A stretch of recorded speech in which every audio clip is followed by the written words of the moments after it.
What is going down, world? Latte Macchiato, Pegasus in the house.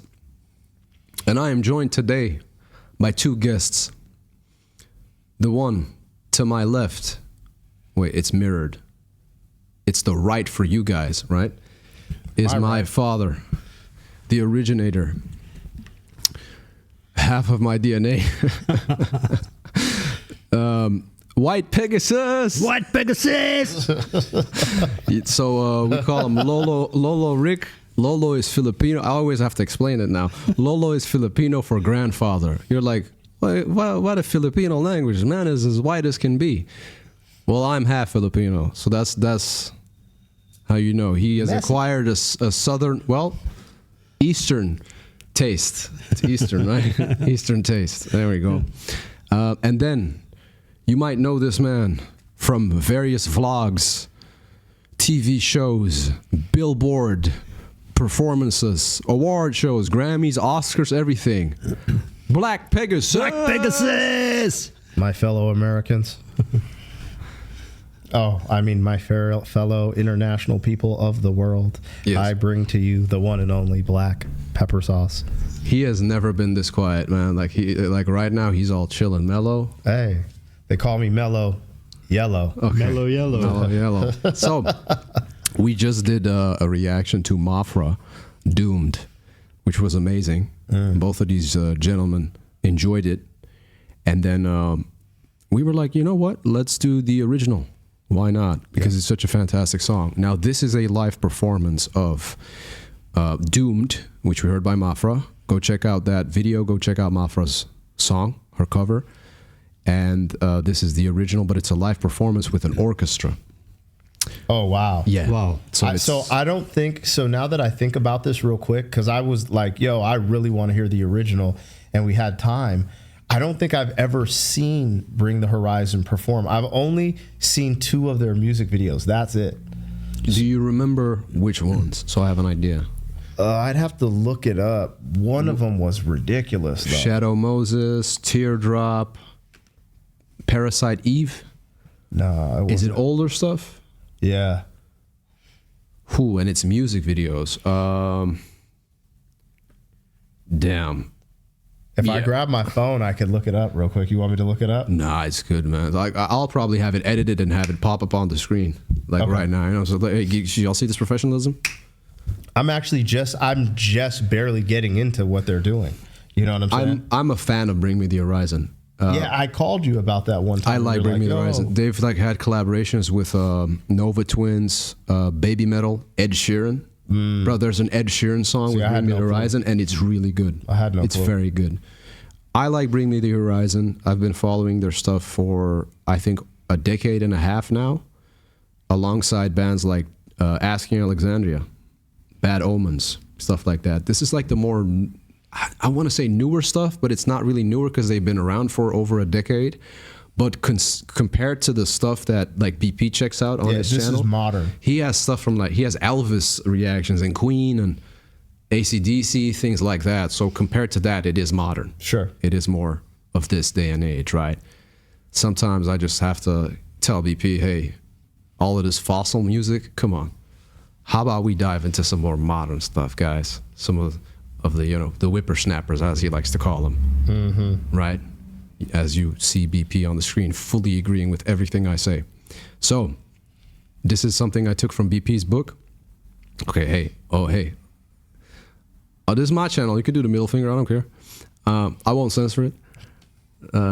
This I learned from him. Check this out. Professional, right? I'm not reading a script. I know this by heart. This is not a substitute for the original.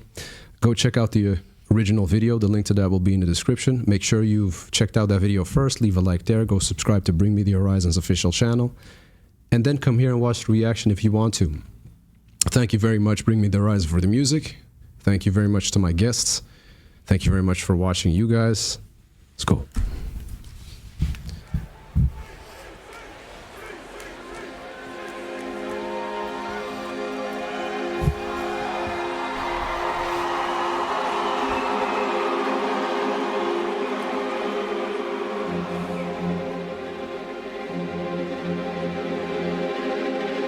This is my first time ever seeing them perform live.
This is actually insane.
Sell me for parts.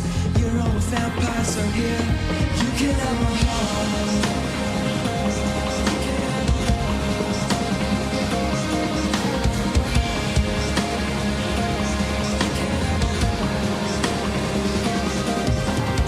The world's a funeral, a room of ghosts. No hint of movement, no sign of pulse. Only an echo, just get a bone. They keep the chair, but we untie the rope.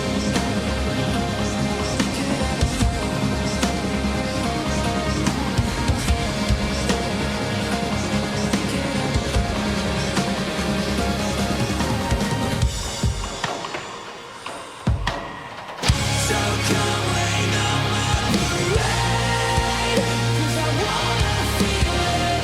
Come shove me over the edge, 'cause I hate it overdrive. I'm sorry, but it's too late, and it's not worth saving. So come rain on my parade. I think we do. I think we do. Now there's no way back.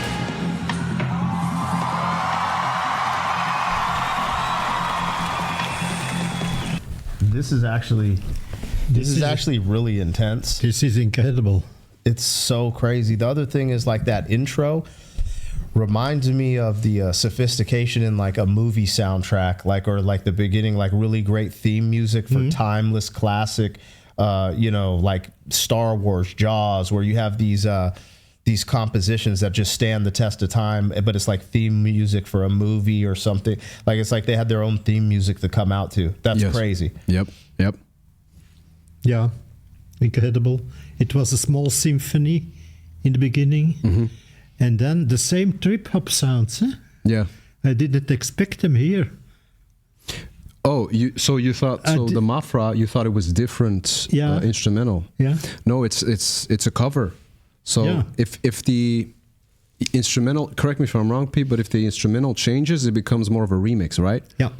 Yeah, for the most part. Yeah. So if you keep the same arrangement, the same structure, the same style, you could do acoustic versions, of course, but it's still a cover. But from the moment you start changing lyrics or the beat or whatever, it becomes a remix. Okay. So that from Mafra was a cover. So it was like using the original. I think there might have been some adjustments in like there's breathing. I don't know if you guys noticed it, but there's like being implemented in there. That might be Mafra doing her own breathing on top of the instrumental. I'm not sure. But yeah, the original also has trip hop elements, which is what I was talking about before. I think it was on the Mafra reaction where you said like there's industrial elements to the instrumental. Bring Me the Horizon likes to experiment with sound. I said it in the previous one that there's one song, I think it's Teardrop, I'm not sure, or Parasite. No. The song by Bring Me the Horizon, Teardrop. Yeah. Or Parasite Eve. I don't remember which one it was, but they had the idea of using an elephant, a clip from an elephant, the sound, and then they put it in the instrumental and pitched it up. And right before the drop, you hear that. So, yeah. I think the other thing, it's so fascinating to me how a cover can change the trajectory of a career or a band's life. So, for example, Disturbed covering Simon and Garfunkel is pretty crazy to me, you know, but the more I see it, the more I'm like, hey, these things still keep happening. They've happened since the beginning of music. I wasn't aware of that because in hip hop, people were getting like, they'd always be like, yo, hip hop's ripping off this, that, the other. But then what I'm realizing is hip hop, that's almost its own way of covering, like Vanilla Ice, like covering sampling? Under Pressure. You know, and so like I never thought that way until I went back, and now that I'm seeing how covers can like make a band bigger, make them like highlight them, blow them up. So like Mafra, I would have never heard of her if she wouldn't have covered the song, and here we are. So this is what I think is interesting because yes, I do understand that some people are not like, if we're talking specifically about sampling in hip hop, some people are against that, right? But it's because of these hip hop songs, like Eminem did "Sing for the Moment" on the Eminem Show, which is 2002, which is Aerosmith's "Dream On." Yep. It's because of that Eminem song that I figured, what is this original? That I went and looked up "Dream On," and that's how I found out about Aerosmith. It's the same with the Tupac song "Changes." Yep. That's the way it is by Bruce Hornsby. Yeah. And there's the one we did recently, Warren G, Nate Dogg, Regulate, which was original. Michael McDonald. Keep forgetting. I've been listening to that joint in the car all the time, and I'm like joking with my daughters, right? I'm like, this is my new favorite song. And then I play it, my daughter's like, what is this? Because it's so old. Yeah. They're used to like K-pop Demon Hunters and that BS. Yeah. But then I played that and I'm like, I keep forgetting. My daughter started laughing and stuff. I don't know, it's just good. That's tight. Good times. All right, so I'm gonna drop it like also, it's hot. Oh, my bad. What's dope is this makes me think about it, right? Because we're in a moment, a very warm and emotional moment we have right now, right? Cue the emotional music. I'll do that in editing. It's gonna be super emotional right now. No. Metallica also has performances with orchestra. Deep Purple too? Deep Purple, Black Sabbath? No. Then who was it? It was Metallica for sure. John Farnham, Melbourne Symphony Orchestra. Is it Bruce Springsteen I'm thinking of? That he did it as well? Like I mean, a lot of people have, because Wu-Tang went on tour. I forgot if it was like I forget if it's the Colorado Symphony Orchestra, but like people have been doing that, and then they'll go perform, let's say, their classic album with this whole symphony orchestra setup. I think it's so impressive to have this blend of classical music with this modern sound, which you wouldn't expect in the same category. It sounds like it would clash, but then they make it work, and then they rewrite. I mean, they basically create or compose this whole beautiful, like the symphony, like you said, and then it just adds to it. It's like you have this incredible intro, which could be a piece of its own, be the intro to this song. I think that's I think it's beautiful, something like this. So yeah, they're going crazy. Yep. Now there's no way back.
Only the greatest bands can play in the Royal Albert Hall, eh? Yeah. Clapton plays there. Beatles. I don't know. The Beatles? This is the thing. I'm not sure. Don't know too much about the Beatles. No? Just no. I've heard the rooftop performance BP Yeah. showed me. Yeah. Was it Jude? Hey Jude. Hey Jude, that one. I do like their stuff. I know the song "Come Together." I like that song, and Michael Jackson covered it. Or I think he bought the rights, Oh yeah. and then he did the song himself. I think. When I hear this joint, a lot of times when I hear a cover or something, I'll do like a comparison. But for this performance versus Mafra, there's really no comparison in the sense of they're two different things, and they're two really high developed pieces of art, like in their own right, And I really enjoyed this performance. I enjoyed all the aspects they put together. This is super random what I'm about to say, but I always wondered, because as being a solo artist, a hip hop guy with a DJ, get on stage, do your thing. All right, break bread. How do they pay people? Like, how does it work down the trickle down with like the people in the choir, people on the violins, on the flutes, Like, I've always questioned that. And then for them to bring this high caliber of a production and performance to their fans is like, maybe I just come from the other side of the tracks.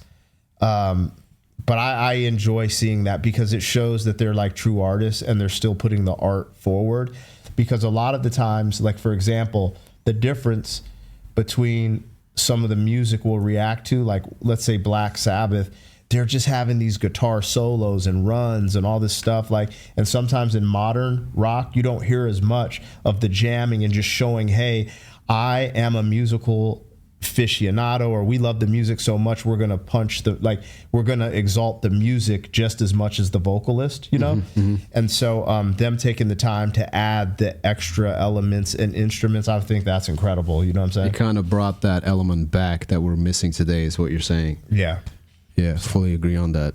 it is wild to me that Mafra's performance of this song brought us here, because this is excellent. I think it could go either way. You know what I'm saying? Like, I see this, I'm like, oh, someone covered it, or I heard her like, yo, I got to hear the original. They did such a good job on both that it just goes either way. This is interesting because this is years old. This is 9 years ago.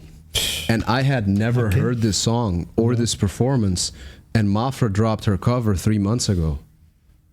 And then I was like, oh, I hadn't heard the original. Then I went into, because of Mafra, I checked out the original, and I'm a Bring Me the Horizons fan. I mean, people are like, how can you be a fan? This is the thing. Ever since, and Pete knows what I'm talking about, ever since doing the reactions, we kind of treat it like work. So we don't discover new music on our own. Yeah. We just do it for a video, or I'll do it on a live stream. I get introduced to a lot more recent stuff, or fresher, newer, trendy stuff, because I'm on a live stream and people send them in. With him, it's like it's even less than that. Yeah, it's like a lot of the classic stuff, this and that. So I kind of get to introduce you to, like, Mafra is very modern. Yeah, absolutely. So. No, it's dope. It's good to see and hear, and I think it's fun. And I feel like right now I'm going through a phase of discovery with a lot of the classic stuff, but you do that so when I discover the modern stuff, I can understand the influences, or with the genres. Like, there's just a lot of learning going on too, so there's like a learning curve, but I appreciate it, and I thought that was a banger. It was. There's certain points in here where it's like you said, because I listen to like this rock, alternative, or new metal, deathcore, metalcore, whatever the new subgenre is. Mainly, I listen to it for the vocalist. This is always how it's been. This is why I love Linkin Park, Chester Bennington. And then I gravitate towards the band and everything else. That's Black Sabbath. Ozzy's vocals are so unique. But with this, I appreciated everything, not just the vocals. Because I would listen to Bring Me the Horizon mainly for Oliver Sykes. I'm a vocal first guy. But with this, I'm getting goosebumps at the symphony parts and the parts where all the backing vocalists are singing, and he's not even singing. It's the I Think We're Doomed part. It's only the backing vocals and the crowd. Yeah. And it's just such a loud and, I don't know, epic experience, performance from everybody. So yeah, props to that. Hell yeah. I agree.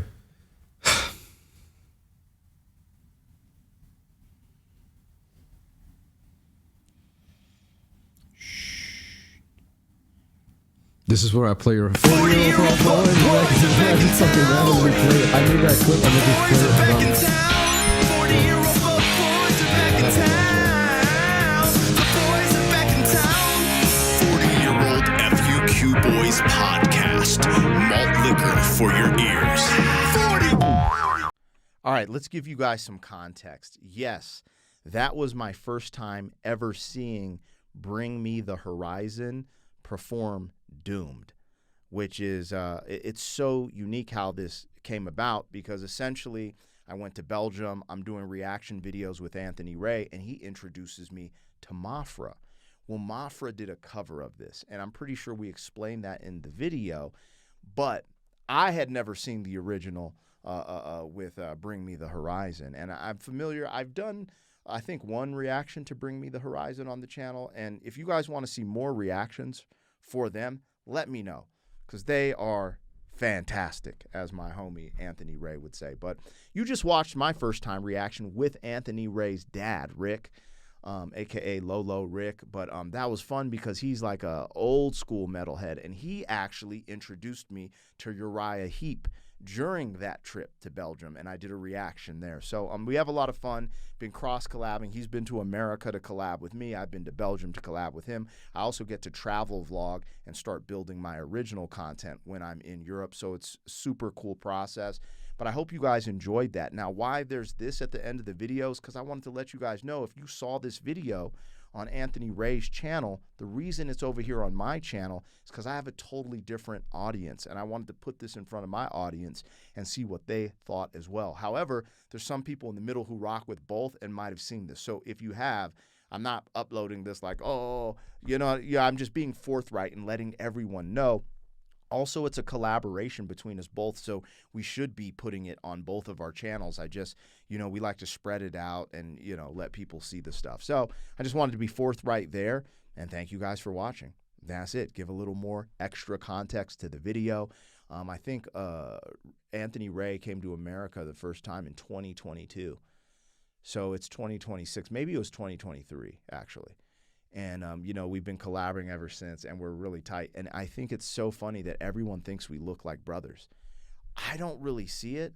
No, we're not biological brothers. We literally met through doing reaction videos on YouTube and just became really cool friends. But it is so crazy. Like, I still see those comments to this day where people think me and Anthony Ray are brothers, and I'm just like, hey. And this is what birthed our song Ugly Boys. If you haven't seen that, it's on my channel. Ugly Boys come out. You would think we brothers because look at a reaction. Anyways, you guys, thanks for rocking with me. Hope you enjoyed that reaction. I got plenty of more stuff and collaborations I'm working on for the channel. So hey, see you guys later. Peace.